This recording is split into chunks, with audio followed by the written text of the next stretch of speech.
আছেন? তো আজকে হচ্ছে আমি মিষ্টি বানাইতেছি, কারণ হচ্ছে আমার মিষ্টি খেতে ইচ্ছা করছে। এই মিষ্টিটাই তার জন্য ভাবছি নিজে ঘরেই বানাবো। তো এগুলা কিন্তু আজকে আপনার ভাইয়ে সব কিছুই প্রসেসিং করছে, কিন্তু আমি কিছু করি না, কিন্তু তারপরে এসে একটু ইয়া করছি, ও আবার হাত দিয়ে ডলাডলি করছে। এই যে দেখেন প্রমাণ আপনার ভাইয়ার হাতের, বুঝছেন? সব আপনার ভাইয়া করছে। তো আগে বানাই ইনশাল্লাহ, যাতে ফেটে না যায়, দেখা যাক। এই যে দেখেন আপনার ভাইয়া বসে আছে, মিষ্টি বানায় টায়ার্ড আজকে। এই যে মিষ্টিগুলো আমার সুন্দরই হয়েছে, কিন্তু বাকিটা খাওয়ার বেলা বোঝা যাবে। ইনশাল্লাহ মজা হবে। আমি এগুলো পঞ্চ মিষ্টি বানাইতেছি। মিষ্টিটা আমার খেতে খুব ইচ্ছে করছে। সকালবেলা আমার শ্বশুর যে বাজার থেকে 2.5 কেজি দুধ নিয়ে আসছে, তো এই 2.5 কেজি দুধের মিষ্টি এই যে এখানে খাঁটি দেশি গরুর দুধ বলে কথা, তার জন্যই হচ্ছে বলছি মিষ্টি খাবো। আপনার ভাইয়া বলছে এনে দেবো, তো আমার শ্বশুরে শুনে সকালবেলায় যে নিয়ে আসছে। তো চলেন যাই চুলার পার। এই যে এখানে হচ্ছে আমি আবার রান্না বসাই গেছি, এই ফাঁকে দিয়ে মিষ্টিটারে ভাবছি যে তৈরি করে ফেলি। ঠিক আসেন, তাড়াতাড়ি আসুন, তাড়াতাড়ি আসো। হুম, এখানটাতে হচ্ছে আমার পানিগুলো হয়ে গেছে। পানি বেশি হয়ে গেছে নাকি সঠিক বলতে পারবো না, কিন্তু লাগে না বেশি হয়েছে। তো এই যে বিসমিল্লাহ দিয়ে দিলাম একটা একটা করে।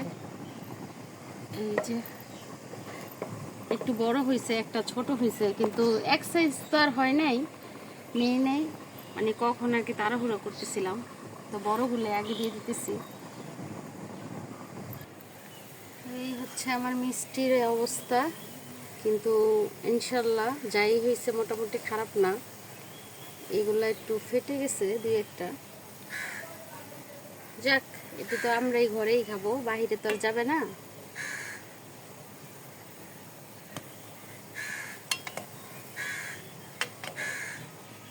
আজকে খাসির মাংস রান্না করতেছি, কারণ আমার ননদ ছেলে হচ্ছে গরুর মাংস খেতে পারে না, ওর হচ্ছে অ্যালার্জির সমস্যা আছে। তাই জন্য হচ্ছে আমি খাসির মাংস আজকে রান্না করতেছি, বলে ওদের রান্না করে দিই, কারণ সবাই তো গরু মাংসটা খেলো, ও তো খেলো না। তো যাই হোক, আমি হচ্ছে রান্না করি। এই যে এখানে হচ্ছে খাসির মাংসটা আমি আরেকবার নাড়া দিয়ে নিতেছি। শরীরটাও ভালো না তো ভাইয়া, সবাই আমার জন্য দোয়া করবেন, অসুস্থ।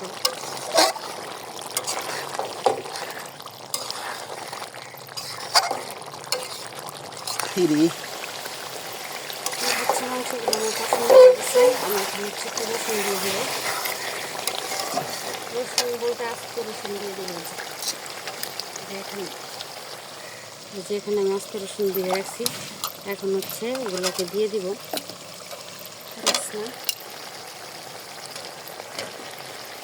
বেশি না, কয়টা দিলাম, 8টা রসুন দিলাম। খাইতে হচ্ছে একটু ভালো, এর জন্য হচ্ছে 8টা রসুন দিচ্ছি।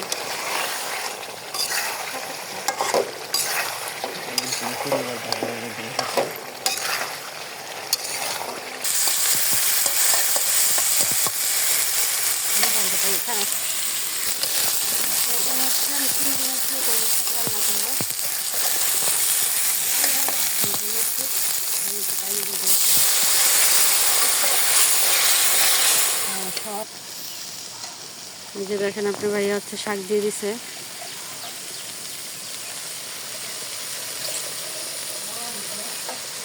নাড়া দিব না, আমি একটু ঢেকে দিব, হালকা একটু পানি দিয়ে, তারপরে হচ্ছে নাড়া দিব। ওইটাতে খাসি মাংস বসাইছি, ওখানে দিয়ে থুছি, আর এখানটাতে হচ্ছে আমি শাকগুলো রান্না করে দিতেছি। একটু ঢেকে দিতে হবে।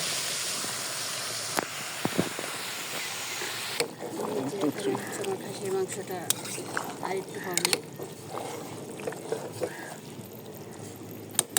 এখানটাতে হচ্ছে আমি রান্না শেষ করতে করতে হচ্ছে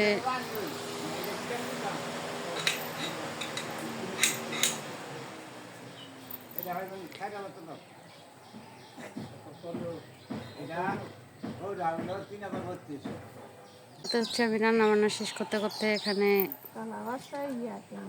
তিল বিক্রি করছে সম্ভবত আমার শ্বশুর। মইসের বেহারি এই বিউটা পা তিলের বাজার মালা দেখে এটা কি বেচছে? তিল তিল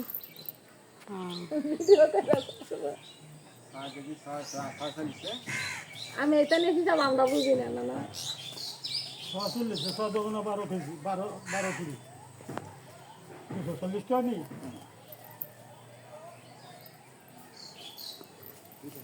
কি তিল দেখান? লাল তিল লাল তিল বেরিয়ে দাম হয়ে গেছে উঠান দেখি।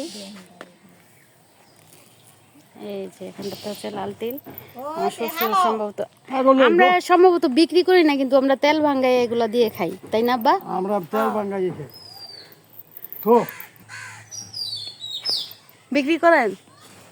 সবসময় তো বিক্রি করেন না, আমরা তো তেল খাই। লাল তিল বিক্রি করি না। না তুমি আমার হেডি দিয়ে ঠকাই গেল।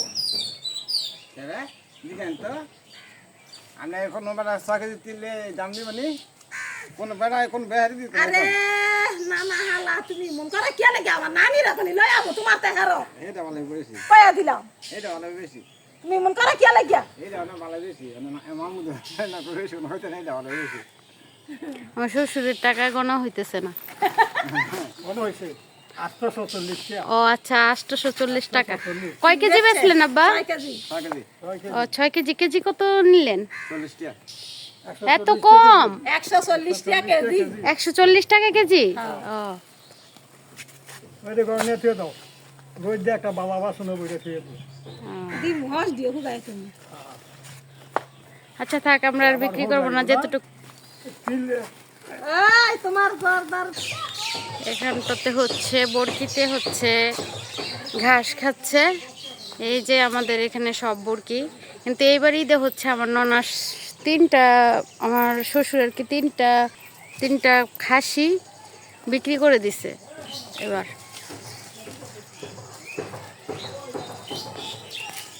ওখানে হচ্ছে পাতিল ভিজিয়ে রাখছে ঘাটার ভিতরে। এই যে এই যে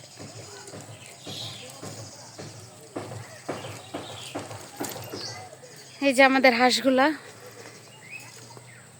দেখেন। দেশ গ্রামে তো হাঁস এভাবেই, মানে পানি আসলে এভাবে হাঁস পালতে খুব সুবিধা হয়। তো এর জন্য হচ্ছে দেশ গ্রামের মানুষ হচ্ছে এভাবে হাঁস পালে। আর তাছাড়া দেশে যারা থাকেন তারা তো জানেননি, যারা থাকেন না শহরে থাকেন। এই যে ধনচা লাগাইছে, যেই ক্ষেতের ভিতরে আমরা শীতের ভিতরে হচ্ছে পাট শাক দেখাইছিলাম। আর বলছিলাম না যে কোত্থেকে কচু লতি তুলে নিচ্ছে, দেখাবো আপনাদের সাথে, অবশ্যই শেয়ার করব। তো এই যে হচ্ছে আমাদের এখান থেকে হচ্ছে কচু লতি তুলে নিছিল। এই যে এই যে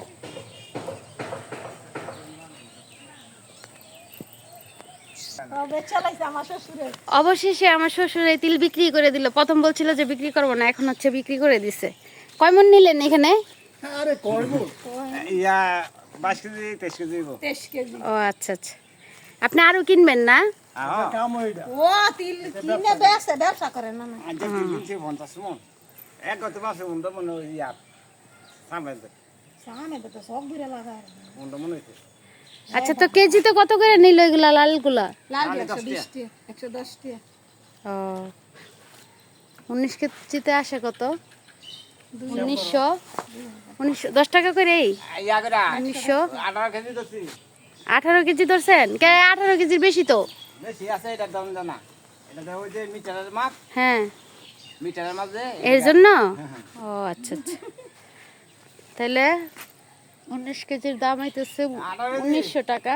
18 কেজি 18 কেজি 18 কেজি ইয়া 18 রোড দছে 180 আর 180 200 ধরো 200 তে মাথা দিয়ে দিছে। অবশেষে আমাদের তিল এগুলো বিক্রি করে দিল। প্রত্যেক বছর হচ্ছে আমার শ্বশুর তেল ভাঙ্গায় নিয়ে আসে আমাদের জন্য, খাওয়ার জন্য সরিষার সাথে দেয়। শুধু তিল না, তিলের তেল না, সরিষার সাথে দেয়। তো দিয়ে আমরা এই ঘরের তেলই আমাদের খাওয়া পড়ে। কিন্তু এই বছরে আমরা তেল কিনে এনে খাইছি, কারণ এই বছর আমার শ্বশুর বিক্রি করে দিছে। সম্ভবত মনে হয় সরিষা হয় নাই না আব্বা? সরিষা এগুলো লাগাই আচ্ছা।